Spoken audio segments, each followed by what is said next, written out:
اللهم صل على محمد وآل محمد. اعوذ باللہ من الشیطان الرجیم. بسم اللہ الرحمن الرحیم. الحمد للہ رب العالمین والصلاة والسلام علی اشرف الانبیاء والمرسلین ابی القاسم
صلوات بھیجیں محمد.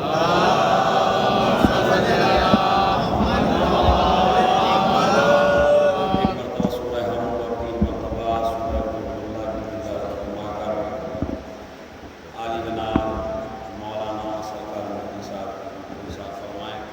اور چونکہ شب جمعہ ہے، جتنے بھی شہدائے اسلام ہیں، جتنے بھی حاضرین ہیں، ان کے محرومین ہیں، اور جتنے وہ شیعان حضر قرار ہیں کہ جن کا کوئی سورہ فاتحہ پڑھنے والا بھی نہیں ہے، ان کے لیے ایک سورہ فاتحہ دیجیے. اور جو باہر جوان کھڑے ہوئے ہیں، میں گزارش کرنا چاہتا ہوں کہ آپ اندر تشریف لیں.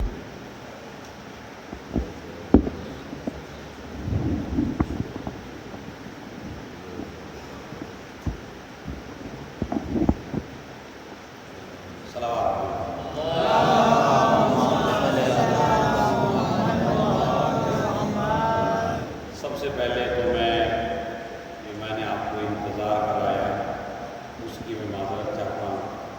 بہرحال غلطی میری اختیاری نہیں تھی. ماشاء اللہ آپ دہلی میں رہتے ہیں، آپ کو پتہ ہی ہے کہ کب جان لگ جائے، کب فلائٹ رک جائے. وہی آج میرے ساتھ ہوا. لیکن اس سے پہلے میں سویرے بھی آ سکتا تھا، لیکن میں مظفر نگر ایک مجلس پڑھ کے پہنچا ہی تقریباً 7:30 بجے ہوں، تو اس وجہ سے بھی تھوڑی دیر ہوئی. اور پھر راستہ بھی صاف نظر نہیں آیا. تو میں اس کی اگر کسی کو کوئی پریشانی ہوئی ہو تو میں اس کی معذرت کا اظہار سے چاہتا ہوں. صلوات بھیجیں.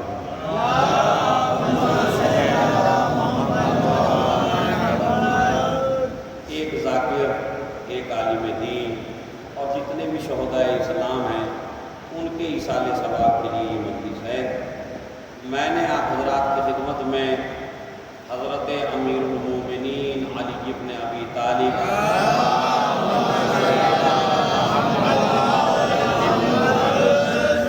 ایک چھوٹا سا قول نہج البلاغہ کلمات قصاص سے پیش کیا ہے، اور خصوصاً علی والوں کو اس بات پر توجہ دینی چاہیے کہ جو بات علی نے فرمائی ہے اس میں کامیابی ہی کامیابی ہے. یہ الگ مسئلہ ہے کہ ہمارا اس پر عمل نہیں ہے، ورنہ حقیقت یہ ہے کہ علی ناکام بات کہتے ہی نہیں ہیں. علی وہی کہتے ہیں جو کام کی ہو اور آپ حضرات کی زندگی کو صحیح طریقے سے گزارنے کے لیے کام آ سکے. اب مولا کائنات کا وہ قول نوا قول ہے، آپ اسے جا کے دیکھیے نہج البلاغہ میں. اب تو یہ بھی مجبوری نہیں ہے کہ آپ یہ کہیے کہ اردو نہیں آتی، عربی نہیں آتی، تو انگلش میں بھی نہج البلاغہ ہے. ماشاءاللہ آپ کہیں سے کہیں تک بچنے والے نہیں. اس میں یہ ہے کہ لوگوں کے درمیان میں اس طریقے سے زندگی گزارو کہ اگر مر جاؤ تو لوگ تم پر روئیں. توجہ چاہتا ہوں. بڑی عجیب و غریب بات ہے کہ کامیاب انسان کون ہے اور ناکام انسان کون ہے. تو مولا کائنات نے کیا فرمایا کہ کامیابی کی علامت یہ ہے اے لوگوں کے درمیان میں اس طرح زندگی گزارو کہ اگر مر جاؤ تو لوگ تم پہ روئیں. اور اگر تم ان کے درمیان میں زندگی گزار رہے ہو تو ہر آدمی تم سے ملاقات کا مشتاق ہو. تمہیں دیکھ کے آدمی راستہ نہ بدلے. شریف آدمی وہ نہیں ہوتا جسے دیکھ کے راستہ بدل دیا جاتا ہے. یا یہ کہوں کہ علی والا وہ ہوتا ہے جس سے لوگ ملاقات کے مشتاق ہو. وہ علی والا نہیں ہوتا جس سے شر سے بچنے کے لیے لوگ اس سے راستہ بدلتے ہیں. کہا بھائی بچ کے چلو, کوئی غلط جملہ نہ کہہ دے, بچ کے چلو کوئی غلط بات نہ کہہ دے, بچ کے چلو کہیں ظلم نہ کر دے. تو خبردار ایسے نہ بننا. دو علامتیں ہیں کامیاب زندگی کی. پہلی علامت یہ ہے کہ اگر مر جاؤ تو لوگ تم پر روئیں. اب میں توجہ چاہتا ہوں یہاں سے, چونکہ وقت بہت کم ہے اور باتیں مجھے کافی کرنی ہیں.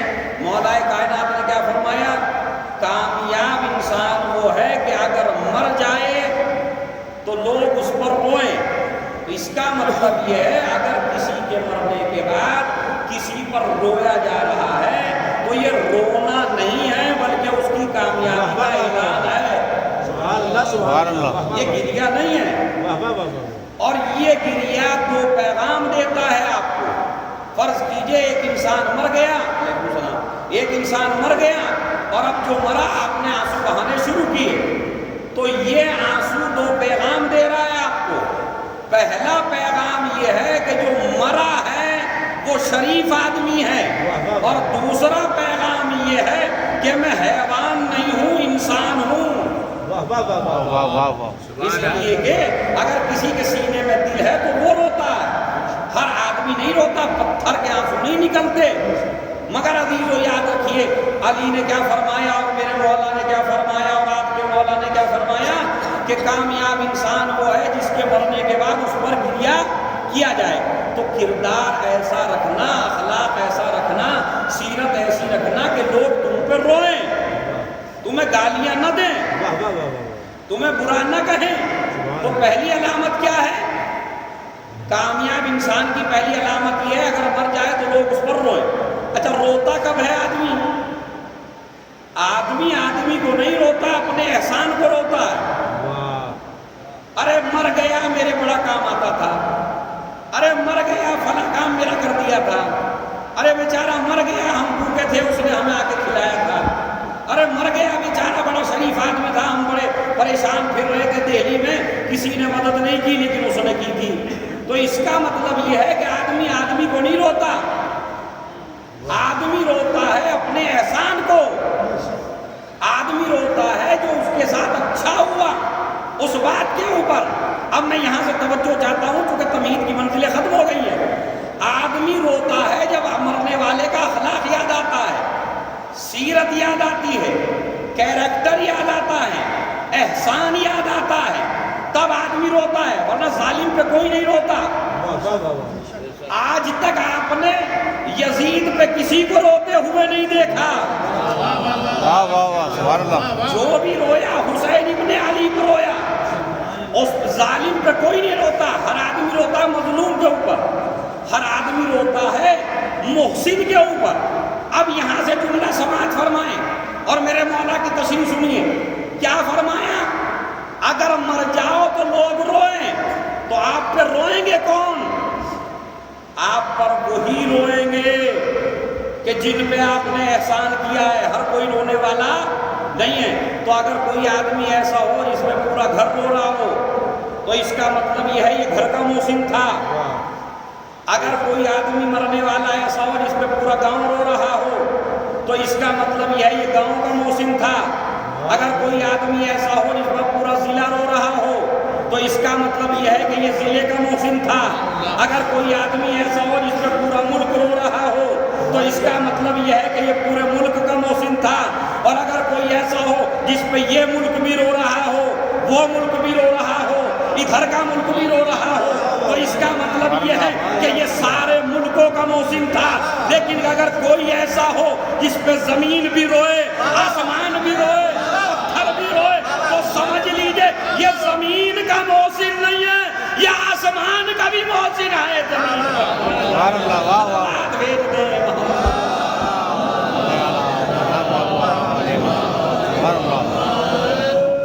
اسی لیے علامہ جلال الدین سیوطی نے لکھا کہ علی اور حسین کی شہادت کے بعد اگر پتھر بھی اٹھاتے تھے تو پتھر کے نیچے سے خون نکلتا تھا. کیوں؟ اس لیے کہ یہ خالی انسانوں کے محسن نہیں ہے، یہ جنات کے محسن ہیں، انسانوں کے محسن ہیں، پتھروں کے محسن ہیں، جمادات کے محسن ہیں. اور یہی کے محسن نہیں ہے، وہاں کے بھی محسن ہیں. محسن ہی نہیں ہے، حاکم بھی ہیں، خالی محسن نہیں ہے. تو عزیزو اس کا مطلب یہ ہے کہ آدمی جب کسی پہ روتا ہے اس پہ روتا ہے جس نے احسان کیا ہو، ہر کسی پر نہیں روتا. اچھا یہ جو اب ماشاءاللہ محرم آ رہا ہے، الگ الگ ایسے لکھنے کے لوگ جیسے کیڑے مکوڑے نکل جاتے ہیں. اب سب سے پہلا جو الزام لگے گا علی کے قول سے سنیے آپ کہ سب سے پہلا الزام لگے گا آپ کے اوپر رونے پر. روئیے نہیں، روئیے نہیں، اتنا زیادہ کیوں روتے ہیں، کب تک رو گے؟ اب محرم آ رہا ہے یا نہیں آ رہا؟ تو ماشاءاللہ ان سوالوں کے جوابات آپ کو ملتے رہتے ہیں. حسان مجھے وہ جواب نہیں دینے ہیں، لیکن مجھے یہ بتانا ہے میرے مولا کے قول کے ذیل میں کہ یہ اعتراض کیا کیوں جاتا ہے. روئیے نہیں، روئیے نہیں. اچھا کیوں نہیں روئیے؟ میری آنکھیں، میرے آنسو، میرا دامن تر ہوا. آپ کو رونے سے میرے کیا شکایت ہو گئی؟ تو مسئلہ یہ ہے رو میں رہا ہوں، آپ کو پریشانی کیوں ہے؟ کہا اس لیے کہ علی کہہ کے گئے ہیں لوگوں کے درمیان میں اس طرح رہو کہ اگر مر جاؤ تو لوگ تم پر روئیں. دیکھیے اعتراض یہیں سے ہے. بس رونے پہ اعتراض اس لیے ہے کہ یہ آنسو خالی آنسو نہیں ہے، یہ رونا رونا نہیں ہے، یہ آنسو آنسو نہیں ہے، یہ رونا رونا نہیں ہے. بتائیے آدمی روتا کب ہے؟ توجہ چاہتا ہوں. کہ آدمی اس وقت رویا جب سامنے والے کا احسان یاد آیا، اس کا اچھا کردار یاد آیا. تو اب مظلوم کے لیے درود و سلام نکلنے لگی زبان سے. جب اچھا کردار یاد آیا تو مظلوم کے لیے درود و سلام نکلا. اور اب زندگی کا مطالعہ کرتے رہے. کہا بڑا شریف آدمی تھا لیکن اس ظالم نے اسے بھی نہیں چھوڑا. فلاں نے تماچا مارا تھا، فلاں نے اس کا مال چھینا تھا، فلاں نے اسے پریشان کیا تھا. اب یہ آنسو نکل کے دو پیغام لے کے آیا. پہلا پیغام یہ آیا کہ مظلوم کے لیے صلوات نکلی. دوسرا پیغام یہ لایا کہ ظالم کے لیے لعنت نکلی. بے شک بے شک. تو یہ آنسو نہیں ہے، اس میں دو چیزیں پائی جاتی ہیں. حسین کے لیے سلام نکلتا ہے، یزید کے لیے لعنت نکلتی ہے. صلوات بھیج دیں.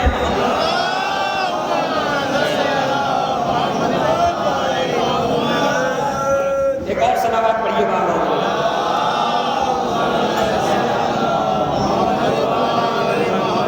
تو دیکھیں کتنی باریکی ہے جو میرے مولا کے قول میں. پھر فرماتے ہیں لوگوں کے درمیان میں اس طرح زندگی گزارو، مر جاؤ تو لوگ تم پہ روئیں، زندہ رہو تو ہر آدمی تم سے ملنا چاہے.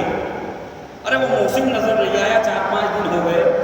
ارے وہ شریف آدمی نظر نہیں آیا. ایسی گفتگو نہیں ہونی چاہیے. ارے اچھا ہوا کافی دنوں سے ٹلا ہوا. عزیزوں میں پھر کہتا ہوں بڑی عجیب و غریب بات ہے، اگر کسی آدمی کے بارے میں یہ کہا یار اچھا ہے ٹلا ہوا ہے، ورنہ امام باڑے میں بھی جب آتا ہے تو لڑتا ہی ہوا آتا ہے.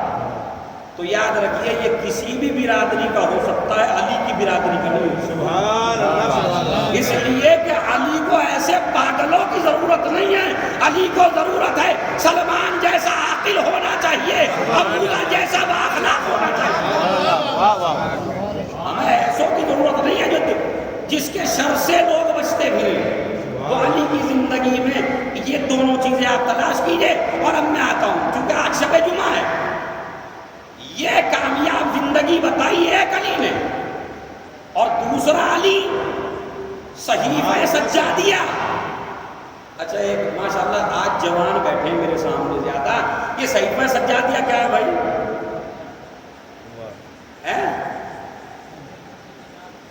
صحیفہ سجادیہ کیا ہے؟ دعاؤں کا مجموعہ کس نے مرتب کیا؟ امام سجاد. بھائی وہیں سے لگا لی صحیفہ سجادیہ یعنی امام سجاد کی دعاؤں کی کتاب. اور یہ کتاب وہ ہے کہ جو معصوم نے مرتب کی ہے. نہج البلاغہ میں علی کے اقوال ہیں سبحان اللہ سبحان اللہ. لیکن مرتب کیا غیر معصوم نے. صحیفہ سجادیہ وہ ہے کہ جس کا لکھنے والا بھی معصوم ہے, دعا کرنے والا بھی معصوم ہے. موضوع مجھے پتا ہے بڑا خشک موضوع میں نے لیا, لیکن تاکہ معلومات آپ تک پہنچ جائے, کیونکہ مہم معلومات ہے, دھواں دھار مہم نہیں ہے. یہ دھواں دھار نے تو بڑا ستیہ ناش کر دیا ہے. اگر بڑی مجلس دھواں دھار ہوئی بھائی, کیا ہوا جی اتنا ہوا مولانا صاحب کو منہ میں ہاتھ دے رہے تھے, کیا فائدہ ہوا اسے؟ تو صحیفہ سجادیہ اس میں آپ آج کی شب جمعہ کی دعا پڑھیں, چونکہ آج شب جمعہ پڑھیں. مفاتیح الجنان علامہ عباس قمی علیہ الرحمہ نے کتاب لکھی دعاؤں کا مجموعہ, اور اس کتاب کی مقبولیت کی حد یہ ہے, بس ایک بات بتانا چاہتا ہوں کہ جب یہ عالم بیمار پڑ گیا عباس قمی علیہ الرحمہ, چونکہ ایک عالم دین کے اصال ثواب کی مجلس ہے, تو میں ایک دو باتیں پیش کرنا چاہتا ہوں علم کے اوپر, بلکہ پوری تقریر ہی علم کے اوپر ہوگی انشاءاللہ. تو اس میں سنیے آپ, عباس قمی بیمار پڑ گئے, نجف میں ہیں. یہ بتائیے ایک آدمی کے لیے اس سے بڑی مصیبت کیا ہوگی کہ نجف میں ہو اور علی کے روزے کی زیارت نہ کر سکے. یعنی اتنے بیمار ہیں کہ روزے میں نہیں جا سکتے زیارت کرنے کے لیے, اٹھا نہیں رہا, رو رہے تھے تو کسی عالم نے کہا کیوں رو رہے ہیں؟ کہا آج میں ایسا ہو گیا کہ اپنے مولا کی زیارت کے لیے میں نہیں جا پا رہا ہوں. یہ کتاب انہوں نے لکھ دی تھی جس کا نام تھا مفاتیح الجنان, جس میں دعائیں ہیں, زیارتیں ہیں, اعمال ہیں, اعمال بھی ہیں, دعائیں بھی ہیں, زیارتیں بھی ہیں, قرآن کے سورے بھی ہیں, سب کچھ مرتب کیا. اور اس سے اچھی کتاب ابھی تک ہے بھی نہیں دعاؤں کے بارے میں. مفاتیح الجنان سے لیا کریں, خریدا کریں, اور انگریزی میں بھی ہے تو اسے ضرور پڑھیے. اس میں کیا ہے, انہوں نے لکھا کہ یہ کتاب نہ اپنی میں ماں کو ہدیہ کر رہا ہوں, نہ اپنے باپ کو ہدیہ کر رہا ہوں, نہ اپنے رشتہ دار کو ہدیہ کر رہا ہوں. میں یہ کتاب لکھ کے روح فاطمہ زہرا کو ہدیہ کر رہا ہوں.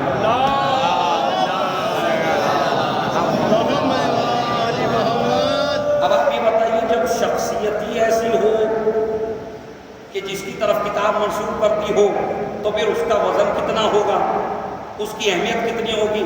تو یہ کتاب لکھ چکے تھے, اور ہر زائر علی کے روزے پہ یہی کتاب لے کے جاتا تھا اور یہی کتاب لے کے آتا تھا. آج بھی پروردگار جنہوں نے زیارت نہیں کی انہیں زیارت نصیب فرمائے, وہ جائیں. تو جو بھی جاتا ہے مفاتیح الجنان لے کے جاتا ہے, جو نکلتا ہے وہ مفاتیح الجنان لے کے نکلتا ہے. ایک مرتبہ اس عالم نے کہا, دیکھیں کتنی بڑی بات کہی, آپ روتے کیوں ہیں؟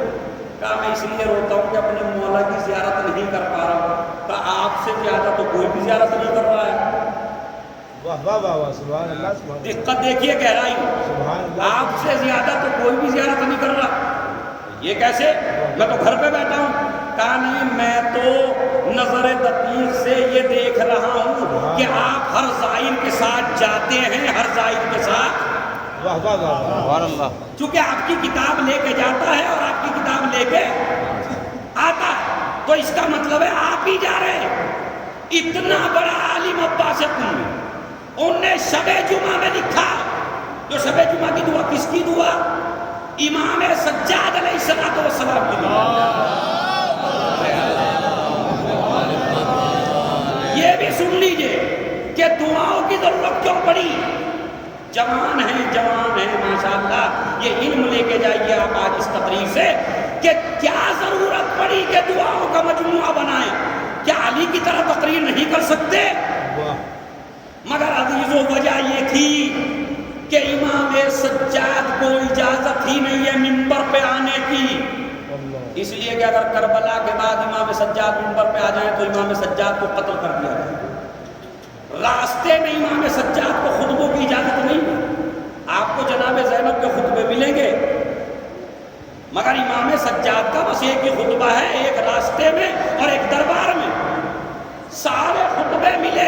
کی بیٹی کے، اب میرے جملے پہ قدر کریں گے آپ، سارے جملے آپ کو، سارے خطبے آپ کو علی کی بیٹی کے ملیں گے، تو مولا آپ تقریر کیوں نہیں کر رہے ہیں؟ آپ تو سب سے بڑے عالم ہیں، آپ معصوم ہیں، آپ امام ہیں، تقریر کر رہی ہیں زینب۔ بعدی تو ایک جملہ کہنا چاہتا ہوں اپنی شہزادی کی شان میں کہ غیروں کے سامنے تقریر کرنا بڑا آسان ہے، لیکن معصوم کے سامنے بولنا یہ خالی زینب کا کارنامہ ہے کہ ادھر معصوم خاموش بیٹھا ہے، ادھر زینب تقریر کر رہی ہے، اور لہجہ بھی علی کا۔ آپ سنیے جو جوان بیٹھے ہوئے ہیں، اس جملے پہ غور کیجیے، زینب کی تقریر نے دو چیزوں کو بچایا ہے، وہ چیزیں سنیے کیا؟ تقریر کی علی کے لہجے میں، علی کا لہجہ اختیار کر کے دو چیزوں کو بچایا۔ پہلے تو لہجہ اختیار کر کے اپنے آواز کے پردہ کیا، اور دوسرا ایک علی کی جان کو بچایا۔ اس لیے کہ اگر امام سجاد تقریر کرتے تو قتل کر دیے جاتے۔ اچھا نہ کربلا کے بعد تقریر کر سکتے ہیں، نہ ویسے تقریر کر سکتے ہیں، پھر کیا ہو؟ تو اگر علی کو منبر نہ ملے تو کیا دنیا کو ایسے ہی چھوڑ دے؟ بعضی کو اس وجہ سے ضرورت پڑی، امام سجاد نے مصلی بچھایا، ادھر امام محمد باقر کو بٹھایا۔ یزید یہ سمجھ رہی ہے یہ تو دعا کر رہے ہیں، لیکن انہیں پتہ نہیں تھا کہ یہ مجموعہ تیار کر رہے تھے دعا کی شکل میں، اس لیے کہ نبی نے فرمایا کہ دعا مومن کا ہتھیار ہے۔ اگر صحیفہ سجادیہ نہ ہوتی تو آج تک کسی مومن کو پتہ نہ چلتا کہ دعا ہتھیار کیسے بنتا ہے، کسی کو نہ پتہ چلتا کہ ہتھیار کیسے بنتا ہے۔ لوگ سمجھ رہے تھے دعا کر رہے ہیں، یہ حقیقت میں تخت یزیدیت الٹ رہے تھے۔ اب اس میں سنیے، بس یہ تمہید تھی میری پوری جو میں نے بیان کی، اب سنیے یہاں سے اس کا ایک فقرہ ہے، جس پہ موبائل ہے وہ موبائل میں ڈب کر لیں، سونے کے حروف سے لکھنے کے لائق ہے جملہ۔ کیا فرماتے ہیں؟ الہی ان وضعتنی فمن ذا الذی یرفعنی وَإِنْ رَفَعْتَنِي فَمَنْ ذَا الَّذِي يَضَعُنِي۔ اے میرے پالنے والے، یزیدیت اقتدار سلطنت آج تک یہی سمجھتی نہیں کہ جسے ہم عزت دے دیں وہ عزت دار ہے، جسے ہم عزت دے دیں وہ عزت دار ہوتا ہے، جس سے دولت منہ پھیر لے وہ عزت دار نہیں ہوتا، جس سے لوگ منہ پھیر لے وہ عزت دار نہیں ہوتا، جو تخت پہ بیٹھ جائے وہ عزت دار ہوتا ہے، جو زمین پہ بیٹھ جائے وہ بے عزت ہوتا ہے۔ مگر امام سجاد نے ساری چیزوں کو باطل کر کے کہا سونے کے حروف سے جوانوں لکھنے کے لائق ہے۔ کیا فرماتا ہے میرا مولا؟ اے پالنے والے، اگر تو مجھے بلند کر دے تو کوئی مجھے پست نہیں کر سکتا۔